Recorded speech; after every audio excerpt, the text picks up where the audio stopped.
শুনে রাখো মায়েরা, আজকের শুধু যে গৌরাঙ্গ মহাপ্রভু সমাজের উঁচু নিচু ভেদ ভাঙতে চেয়েছিলেন তা নয়, যারা যারা ভাঙতে চেয়েছিলেন তাদেরকে হত্যা করা হয়েছে। হত্যা করার পরে তাদের ভক্তিবাদের সঙ্গে জুড়ে দিয়ে লেখা হয়েছে ওরা মিলিয়ে গেছে। সত্য কথা বলতে বলতে কারা মিলিয়ে গেছে লিস্টগুলো মেলাবেন। প্রথমত মহাপ্রভুর পার্ষদ যিনি কাছে কাছে থাকতেন গদাধর, ইনিও মিলিয়ে গেছেন। শুধু তাই নয়, অদ্বৈত আচার্য, এর কোনো সমাধি নেই, উনি শিবের সঙ্গে মিলিয়ে গেছেন। নিত্যানন্দ ইনি মিলিয়ে গেছেন। নিত্যানন্দের ছেলে বলভদ্র ইনি মিলিয়ে গেছেন। তাদের মিলিয়ে যাওয়ার বহু বছর পরে যে হিস্টোরিয়ানরা এসেছেন, যে স্কলাররা এসেছেন, জয়দেব মুখোপাধ্যায় তিনি মিলিয়ে গেছেন। দীনেশচন্দ্র সেন তিনি ভয়ে কলম দিয়ে লিখেছেন যে সত্য কথা বলার সৎসাহস আমার নেই। যারা সত্য কথা বলেছে কলমের আঁচড়ে, যাদের কথা সামনে এসেছে তারা কেউ বেঁচে নেই, সবাই মিলিয়ে গেছে। আজকের বাড়ি এসেছে দীনকৃষ্ণ ঠাকুরের, কারণ দীনকৃষ্ণ ঠাকুর হতে পারে কোনদিন মিলিয়ে যাবে।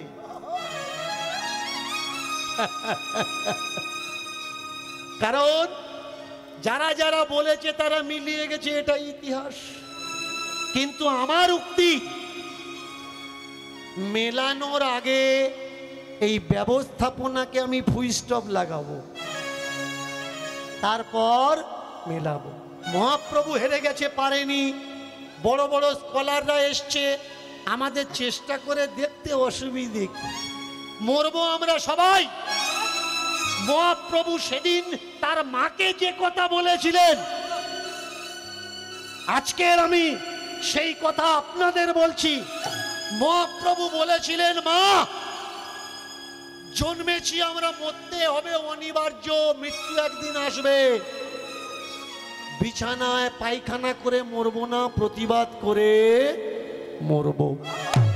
এই উক্তি যার ভিতরে একবার আসবে, এই বীজ, এই সত্য যার ভিতরে একবার প্রবেশ করবে, তাকে বলা হয় মৃত্যুঞ্জয়।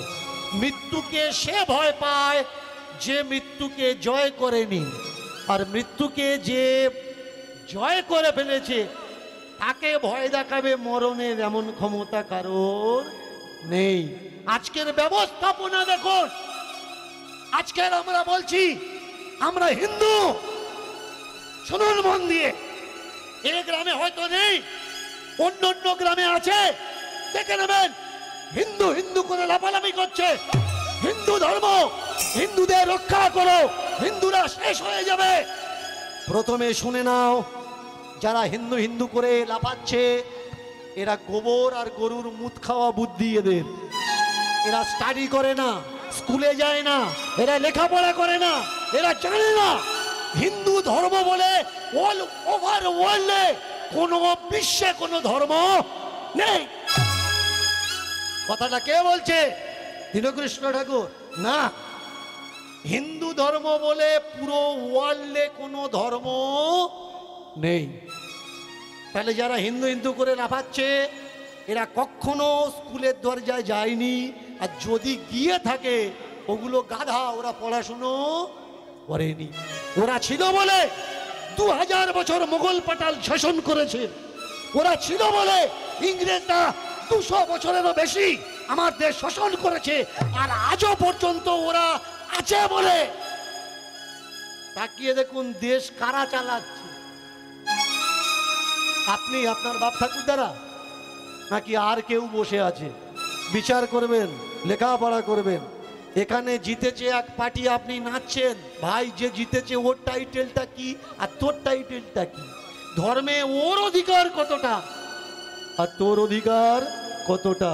আমি দীনকৃষ্ণ ঠাকুর আজকের ওপেন স্টেজে দাঁড়িয়ে আপনাদের বলছি, শুনুন, এটা কারোর রাগের বিষয় নয়, কাউকে ছোট করে, কাউকে ঘৃণা করে কোনো অপমানজনক কথা বলছি না। আমার কনস্টিটিউশন আমাকে অধিকার দেয় আমার সমাজকে সচেতন করার জন্যে, আমার মানুষকে সঠিক পথটা দেখানোর জন্যে। হিন্দু শব্দ ভারতীয় শব্দ নয়।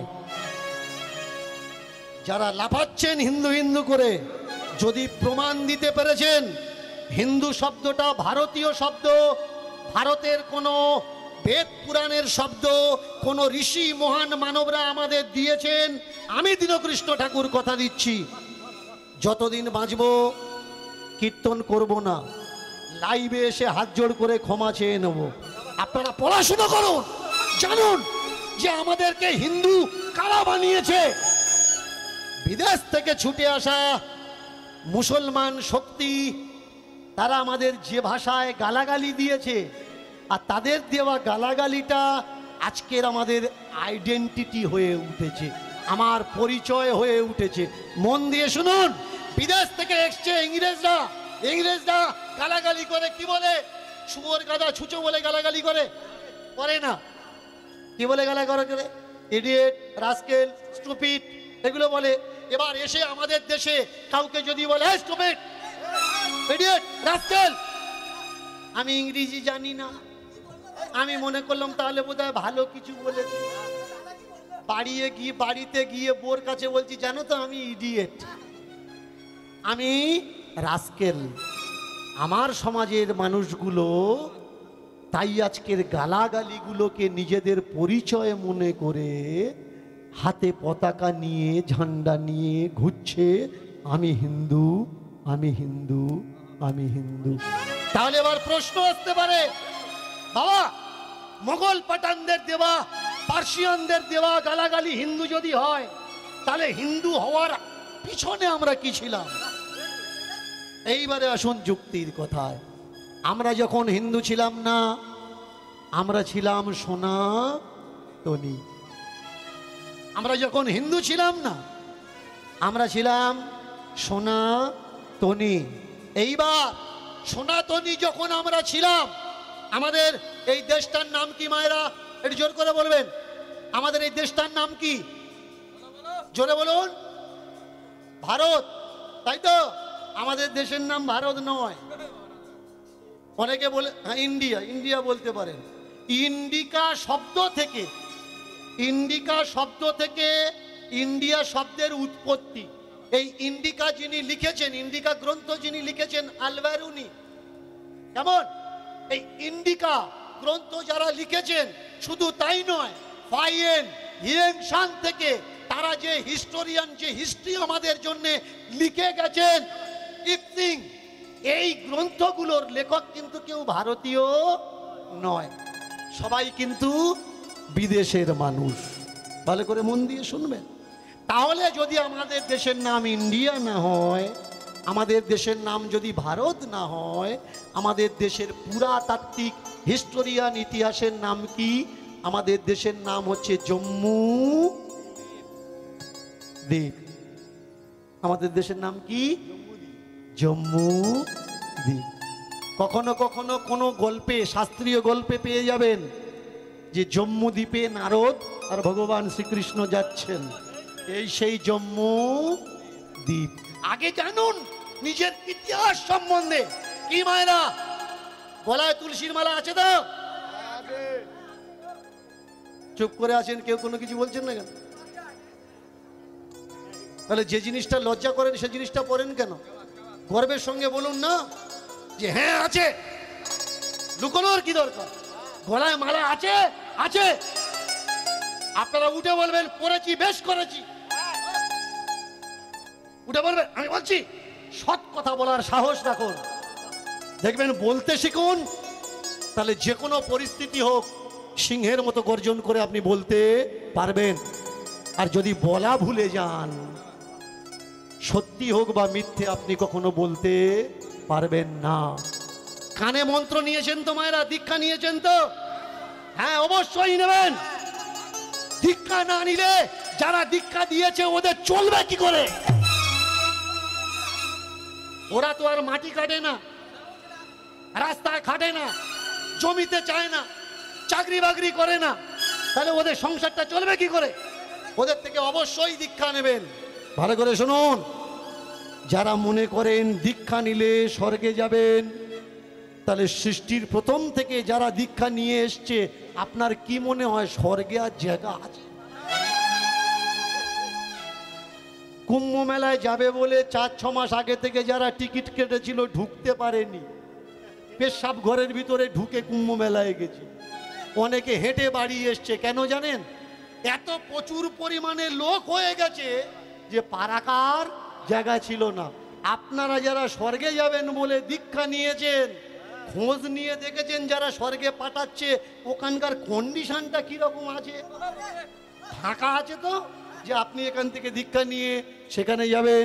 যারা আপনার বাড়ি এসে দীক্ষা দিচ্ছে আর বলছে এর হাতে খাবেন না, ওর হাতে খাবেন না, যারা দীক্ষা নেয়নি তাদের বাড়িতে যাবেন না, যারা গুরুকে নিন্দা করে তাদের মুখ দেখবেন না। দীক্ষা না নিলে ভগবান আপনার কৃপা করবে না, ভগবান আপনার করুণা করবে না। কারণ দীক্ষা নিলে তবে আপনার দেহ পবিত্র হবে, আর দীক্ষা যদি আপনি না নেন আপনার অপবিত্র দেহ। মহাভারতে উদ্দৃষ্ট আছে, একটা কুকুর হাত শুকেছে, পা শুকেছে, মুখ শুকেছে, গা শুকেছে, তারপরে তাকে পেশাব করে দিয়েছে। শিগাল সত্যি বলছি, যারা মহাভারত পড়েছেন। কেন পেশাব করে দিয়েছে? কারণ হাত দিয়ে ও কোনো সময় সাধু বৈষ্ণবের সেবা করেনি, পা দিয়ে তীর্থে যায়নি, মুখ দিয়ে কখনো হরিকথা কৃষ্ণ কথা বলেনি, ওই কানে কখনো দীক্ষা নেয়নি। তার জন্যে শিয়ালও পর্যন্ত তাকে খায়নি, পেশাব করে দিয়েছে। আর এই গল্পটা যা যদি কারোর বলা হয়, আর গোবর খাওয়া ভক্ত যদি থাকে, ওরা কি বলবে? যে গল্পটা মিথ্যে। ওরা বলবে তাহলে আমারও দীক্ষা নেওয়ার দরকার। সত্যি কি দীক্ষা নিলে কৃষ্ণ কৃপা করে, নাকি দীক্ষা না নিলেও কৃষ্ণ কৃপা পাওয়া যায়? যেমন করে পথে পড়ে থাকা পাথর মানুষের পায়ে ঠোকর খায়, কিন্তু ওই পাথরকে কেউ যদি একটু বুদ্ধি খাটিয়ে 2 টাকার সিঁদুর আর 1 টাকার সর্ষের তেল গুলে মাখিয়ে দিয়ে কোনো বটগাছের গোড়াতে বসিয়ে দেয়, যে পাথরটা সবাই লাথি মারত, সে পাথরটার আগে সবাই এখন হাত জুড়ো করে প্রণাম করে। কেন? যে সময় তেল আর সিঁদুর ওর গায়ে ছিল না, বটগাছের গোড়ায় ছিল না, ছিল মাটিতে, তখন সবাই ঠোকর মেরেছে। পূজা কখন পেল? যখন তেল আর সিঁদুর ওর গায়ে উঠল আর স্থানটা চেঞ্জ হল, রাস্তা থেকে বটগাছের গোড়াতে। আর 5টা ব্রাহ্মণের ছেলের মতো নিমাইও তাই করছিল। তৎকালীন সময়ে নদিয়া নবদ্বীপের বুকে 4খানা টোল ছিল। 4খানা টোল, একটু ভাবা লাগবে। নদিয়া নবদ্বীপের সব থেকে বেশি ইনকাম করা মানুষদের ভিতরে নিমাই একজন। এত বড় শাস্ত্রীয় যুক্তিবাদী পণ্ডিত, তার সামনে ভয়ে কেউ যেতে পারত না। অনেকে তাকে নাস্তিক বলে আখ্যা দিয়েছে। হঠাৎ করে একটা নাস্তিক মানুষ আজকের লোক ও সমাজে পূজা কি করে পায়? এই সমাজ তো নাস্তিকদের ঘৃণা করে, কখনো পূজা করেনি, ইতিহাস নজির। তাহলে নাস্তিক গৌর হরিকে আমার সমাজের মানুষ পূজা কেন করছে? করার কারণ হলো, তিনি যখন টোলের পণ্ডিত ছিলেন, আচার্য ছিলেন, তখন তাকে সবাই নাস্তিক বলেছে। সময় পরিবর্তন হয়, সময়ের সাথে সাথে যে নিজেকে পরিবর্তন করতে পারে, সময় তাকে মান্যতা দেয়। কিন্তু সময়ের সঙ্গে সঙ্গে যে নিজেকে পরিবর্তন করে না, সময় তাকে পরিবর্তন করে দেয়। যেমন এখন গরম, উপরে পাখা চলছে, শীতের সময় যদি মনে করি এই রকম হালকা জামা গায়ে দিয়ে থাকবার উপরে পাখা চালাবো, পারা যাবে কি? সময় তোমাকে টেনে নিয়ে হসপিটালে ভর্তি করাবে, যে সময়ের উল্টো তুমি চলছো, সময়ের সঙ্গে সঙ্গে চলা যায়। অনেকে বলে কাজু খেলে, পেস্তা খেলে, বাদাম খেলে, প্রোটিন খেলে, ঘি খেলে বুদ্ধি বাড়ে। কিন্তু আমরা বলি এগুলো খাও বা না খাও, যে মানুষ জীবনে যত ঠোকর খাবে তার অত বুদ্ধিটা চলবে। যতদিন ঠোকর তুমি না খাবে ততদিন তোমার মাথায় বুদ্ধিটা খুলবে না। তেমনি আমাদের ঘরের ছেলে নিমাই জীবনে বড় ঠোকর খেলো। কখন ঠোকর খেলো? যখন তার বাবা মারা গেল। মারা যাওয়ার পরে আমাদের সমাজের শাস্ত্রীয় বিধান আছে, 1 বৎসরের ভিতরে নাকি গয়ায় গিয়ে পিণ্ড দিতে হয়, তা না হলে আত্মা ছটফট করে, মুক্তি পায় না। গয়ায় যাওয়ার পথে আর গয়া থেকে পিণ্ড দিয়ে আসার পথে যে দৃশ্য তিনি দেখলেন তার জীবন বদলে গেল। কি দেখলেন? তিনি দেখলেন বড় লোকের জন্য জলপান করার জন্য পুকুর আলাদা, মধ্যবিত্তের জল চান করার জন্য, খাওয়ার জন্য পুকুর আলাদা, গরিব মানুষ যারা নিজ জাত শূদ্র তাদের জন্য পুকুর আলাদা, ব্রাহ্মণদের জন্য জল খাওয়া বা স্নান করার পুকুরটা সম্পূর্ণ আলাদা। ব্রাহ্মণদের পুকুরে জল খাচ্ছে অসুবিধা নেই, কিন্তু শূদ্র যদি জল খেয়েছে অসুবিধা। কারণ ধর্মের আদলে মানুষকে বাঁধা যাবে, কুকুরকে বাঁধা যাবে না। এই সব দৃশ্য দেখে আমার নিমাই অবাক হয়ে গেলে, এইভাবে যদি আমার সমাজটা চলতে থাকে আগামী দিনে ধর্ম বলে কিছু থাকবে না। তিনি বাড়িতে ফিরে আসলেন, মন হয়ে গেলেন, কথা বলছে না। বাড়িতে ফিরে এসে তিনি দেখলেন আমি একা যদি কিছু করতে চাই, এই সমাজে একা যারা যারা প্রতিবাদ করেছে তাদেরকে পায়ে পিষে দেওয়া হয়েছে। এর জন্য প্রতিবাদ করতে গেলে একা করলে হবে না, আগে দল তৈরি করতে হবে। পরামর্শ করলেন, কার সঙ্গে? ডাক দিলেন যাদের সঙ্গে তিনি নাটকের দলে নাটক করতেন। শুনে রাখুন, মহাপ্রভুর খুব সুন্দর মিষ্টি গানের গলা ছিল। আর নদিয়া নবদ্বীপে মহাপ্রভুর সময়কালে তখন একটা যাত্রা নাটকের দল ছিল। সেই যাত্রা নাটকের দলে কৃষ্ণের ভূমিকায় অভিনয় করতেন নিমাই, রামের ভূমিকায় অভিনয় করতেন নিমাই। কেন? নিমাই অনেক উঁচু লম্বা ছিল, বলশিয়ান পুরুষ, রাজপুরুষ, দিব্য জ্যোতি লাবণ্য তার শরীরে ছুটত। আর শিবের ভূমিকায় অভিনয় করতেন অদ্বৈত আচার্য। যিনি নারদের ভূমিকায় অভিনয় করতেন তার নাম শ্রীবাস আচার্য। যারা গানের সহপাঠী তাদেরকে নিয়ে তিনি ডাক দিলেন, বললেন শোনো, ধর্মকে বাঁচাতে হবে। শুধু মহাপ্রভু যে একা নাস্তিক ছিলেন তা নয়, মহাপ্রভুর সঙ্গে নাস্তিক ছিলেন শ্রীবাসও। আপনারা অনেকেই জানেন না, আজকের যে সকল কথাগুলো আমি আপনাদের শোনাচ্ছি সেই সকল কথা আমার তৈরি করা বা বানানো কথা নয়। যারা দূর দূর থেকে এসছেন হরিবাসরে, যারা ছুটে এসছেন কীর্তন শোনার জন্যে, যারা বাড়িতে বসে আসতে পারেননি, কাজ করছেন, মাইকের শব্দে কান রেখে হরিনামটা শুনছেন, 3টে বইয়ের নাম বলে দিচ্ছি, মনে রাখবেন।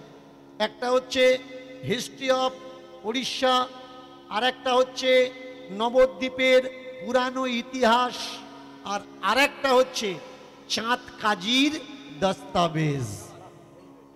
এই 3টে বই পড়বেন। এই 3টে বই পড়লে আপনারা বুঝতে পারবেন আমাদের নিমাইয়ের অনেক গোপন তথ্যের কথা। আজকে নিমাই বাড়ি ফিরে যারা আত্মীয় বন্ধু বান্ধব যাদের নিয়ে দলটল করে যাত্রা করে সবাইকে ডাক দিলেন আর প্রস্তাবটা রাখলেন। প্রস্তাবটা রাখার পরে অদ্বৈত আচার্য তখন দীক্ষা নিয়ে নিয়েছেন, অটোমেটিক দীক্ষা নিয়ে নিয়েছেন, কীর্তন করছেন। কিন্তু শ্রীবাস কোনো সাধু বৈষ্ণব হয়নি, তখনও সে দীক্ষা নেয়নি। শ্রীবাস বলল, নিমাই তোমার এই প্রস্তাব খুব সুন্দর প্রস্তাব, তাহলে কার বাড়িতে হবে, কে জায়গা দেবে? নিমাই বললে, আমার বাড়িতে তো অত জায়গা নেই বা সেফটি নেই, আমার বাবা গরিব মানুষ ছিল। শ্রীবাস বললে, আমার বাড়ি আছে, আমার ভালো বাড়ি আছে, আর চতুর্দিকে পাঁচির দেওয়াও আছে। যারা চৈতন্য চরিতামৃত পড়েন, নিমাইয়ের ভক্তিবাদের গ্রন্থ পড়েন, দেখবেন এখানে দুটো পদ উদ্ধৃতি আছে। একটা হলো প্রভু কীর্তন করেন শ্রীবাস অঙ্গনে পরম আবেশে, প্রভু কীর্তন করেন পরম আবেশে, শ্রীবাস অঙ্গনে প্রভু কীর্তন করেন পরম আবেশে। পাখণ্ডী জ্বলিয়া মরে না পায় প্রবেশে। কীর্তন কিভাবে করছেন? দরজাটা বন্ধ করে দিয়েছেন, বাইরের গেটটা বন্ধ করে দিয়েছেন। আর পাখণ্ডী যারা, তারা ঢুকতে পারছে না, তারা জ্বলে মরে যাচ্ছে। ভেতরে কি এমন হচ্ছে যে দরজা দিয়ে এরকম করা লাগবে? এইবার তিনি কথাগুলো শুনতে দেবেন না বলে একটা বুদ্ধি আঁটলেন যে আমরা যারা মিটিং করছি আমাদের উদ্দেশ্য কি, এই মিটিং যাতে পাঁচখান না হয় তার জন্য তিনি কি করলেন, উঠোনে যারা আছে সাধারণ মানুষ তাদেরকে বললে, তোমরা খোল বাজাও, করতাল বাজাও জোরে জোরে, যাতে কেউ আমাদের কথা বলার আওয়াজ শুনতে না পায়। তোমরা কীর্তন করো, নাম সংকীর্তন করো। আর শ্রীবাসের বাড়ির ভিতরে ঢুকে দরজা বন্ধ করে দিয়ে তিনি আলোচনা করছেন সংগঠন কিভাবে করা লাগবে, মানুষকে সংগঠিত কিভাবে করা লাগবে। এর উপরে একটা উদ্ধৃতি আছে, সেটা হলো অন্তরঙ্গে করেন প্রভু রস আস্বাদন, বহিরঙ্গে করেন প্রভু নাম সংকীর্তন। যখন কোনো বাড়িতে কোনো কিছু একটা হয় আর কেউ ঢুকতে পারছে না, সেই গ্রামের লোকেরা একটা গুলতুনিতে হবে যে ওর ভিতরে কি হচ্ছে। নিমাইও তাই করলো। এখন কথা তো চাপা থাকে না, সকলার বুদ্ধি সমান না।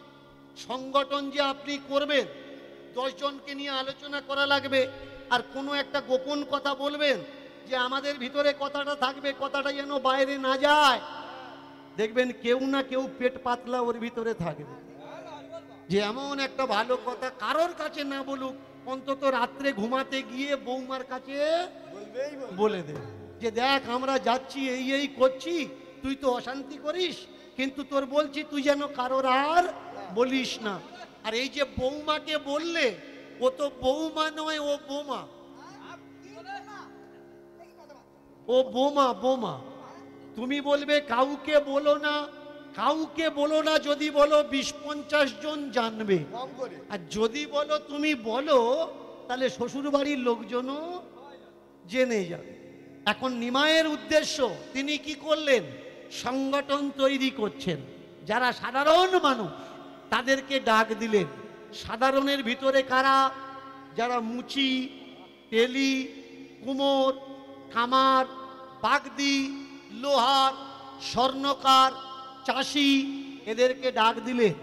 ডাক দিয়ে বললেন, এতদিন তোমরা যারা ঠাকুরের পথ থেকে দূরে ছিলে, এতদিন তোমরা যারা মন্দিরে আসতে পারোনি, কীর্তন করতে পারোনি, ভজন সাধন করতে পারোনি, তোমরা এসো শ্রীবাসের অঙ্গনে, তোমরা এসো, আমরা এক হয়ে তোমাদের নামের অধিকার দেব। নাম গাওয়ার কথা শুনে মেনে চলুন। তৎকালীন সময়ে রাস্তায় মন্দিরের কাছে যাওয়া তো দূরের কথা, মন্দিরের চূড়ার দিকে আপনি তাকাতে পারবেন না। শুধু তাই নয়, আপনি রাস্তায় চলতে গেলে গলায় ভাঁড় বাঁধা থাকবে, রাস্তায় আপনি থুতু ফেলতে পারবেন না। ওই রাস্তায় থুতু ফেললে রাস্তা অপবিত্র হয়ে যাবে।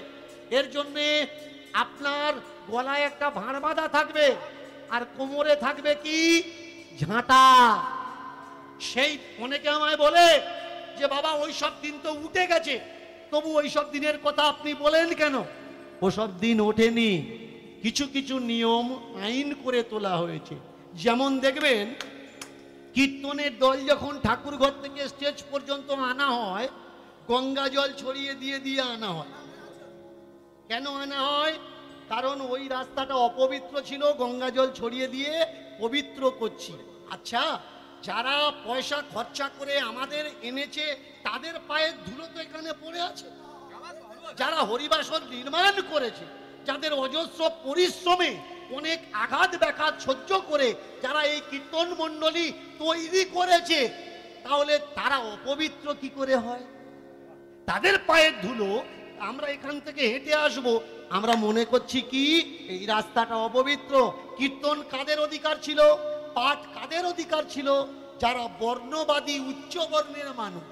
তার জন্যে সেই নিয়ম না থাকলেও সেই প্রথা এখনো আমরা ধরে রেখেছি যে গুরুদেব আসলে, ঠাকুর আসলে, কীর্তনীয়রা আসলে, ভাগবত পাঠকরা আসলে আমরা উলুধ্বনি দিয়ে কাঁসা বাজিয়ে গঙ্গা জল ছড়িয়ে ছড়িয়ে নিয়ে আসবো। হতে হতে পারে ওই রাস্তায় কোনো অসুচ, কোনো নির্যাতের মানুষ চলাফেরা করেছে। যারা ঠাকুর ঘরের দিকে তাকাতে পারে না, তারা হরিনাম করার সুযোগ পেয়েছে, তারা কি আর বাঁধা থাকে? দলে দলে চলেছে। চল, নিমাই পণ্ডিত আমাদের ডেকেছে। কোথায়? ও নিমাই, এ কি আরম্ভ করেছ? তুমি উচ্চ বর্ণের উচ্চ কুলে জন্মেছ, যে নিজ জাতের মানুষগুলো এতদিন পর্যন্ত সাহস পায়নি আমাদের গ্রামে ঢোকার, আর আমাদের বাড়ি ঢুকিয়ে নিয়ে তুমি তাদেরকে নিয়ে কীর্তন করছো। বন্ধ করো। কেন? কারণ হরিনাম করার অধিকার ওদের নেই। কে বলেছে হরিনাম করার অধিকার নেই? ঈশ্বর সকলের জন্যে, ঈশ্বর সার্বভৌম, ঈশ্বর কারোর একার সম্পত্তি না।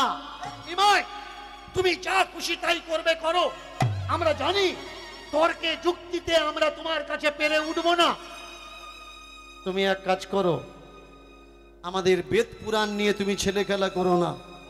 এই কৃষ্ণ নাম এটা বৈদিক মন্ত্র, তুমি এই বৈদিক মন্ত্র বাদ দিয়ে অন্য কিছু করো।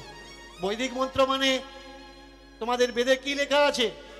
হরে রাম, হরে রাম, রাম রাম, হরে হরে, হরে কৃষ্ণ, হরে কৃষ্ণ, কৃষ্ণ কৃষ্ণ, হরে হরে। আমি যে কীর্তনটা করাচ্ছি এটা হরে রাম প্রথমে নেই, এর প্রথমে আছে হরে কৃষ্ণ। সম্পূর্ণ উল্টো। আর তোমরা ভালো করেই জানো, বেদ মন্ত্র যদি ভুল বা উল্টো উচ্চারণ হয় তারা নরকে যাবে। প্রতিবাদ যারা করতে আসলো এরা দেখে নিল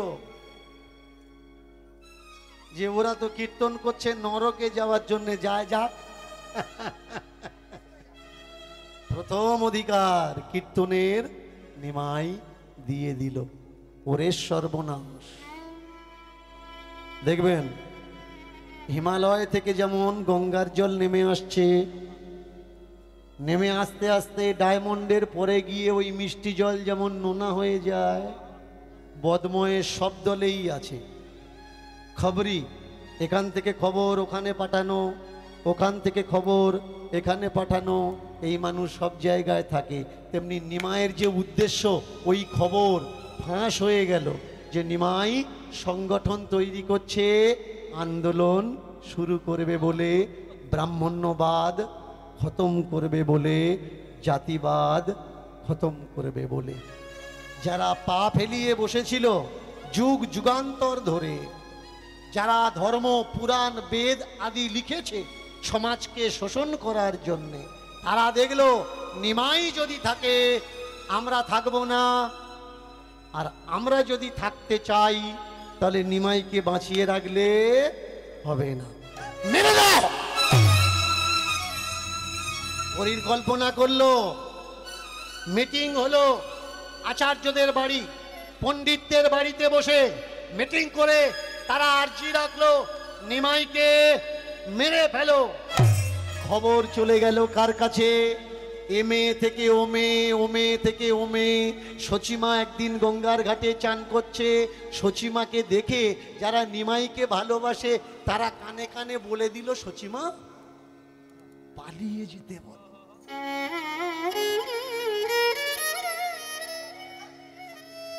ওরা নিমাইকে বাঁচাবে না, মেরে ফেলবে। তুমি তো এতগুলো সন্তানের জন্ম দিয়েছো, তারা মরে গেছে। তোমার একটা সন্তান বেঁচে আছে কিন্তু বাড়ি ছেড়ে চলে গেছে। এটা মরে গেলে তুমি বাঁচবে কি করে? নিমাইয়ের মা বাড়িতে এসেছে। নিমাই, কি করছিস বাপ? এগুলো কানে কি আসছে? তোকে মেরে ফেলবে বাবা। সংগঠন তৈরি করছিস, জাতের অধিকার এই উঁচু নিচু ভেঙে সমান করবি, তুই পারবি? নিমাইয়ের মায়ের পায়ের ধারে বসে নিমাই করজোড় করলেন, মা কেন পারবো না? মায়ের আশীর্বাদ যদি মাথায় থাকে, পারবো না বলে এরকম কোনো কাজ পৃথিবীতে আছে? মা তুমি আশীর্বাদ করো, দেখবে আমি ঠিক পারবো। নিমাই, আশীর্বাদ তো আমি করতে চাই, কিন্তু কষ্ট ব্যথা যন্ত্রণা কোন জায়গায় জানিস? বুড়ো বয়সে ছেলে মেয়ে থাকতে যদি কেউ পরিশ্রম করে তার সংসার চালায়, কষ্ট সেই জায়গায়। আরো কষ্ট কোন জায়গায় জানিস? শেষ বয়সে গিয়ে যে ছেলে তার আশ্রয় হবে, সেই ছেলে আশ্রয় যদি না হয়ে মরে যায়, আর শেষ বয়সে গিয়ে পুত্র সন্তানের শ্মশানের বাঁশ তার যদি কাঁধে ওঠাতে হয়, তার মতো ব্যথার জায়গা আর নেই বাবা। এক কাজ কর, কথা শুনবি না যখন, তুই সন্ন্যাসী হ, পালিয়ে যা, সন্ন্যাসী হয়ে যা, পালিয়ে যা। এখানে তুই থাকিস।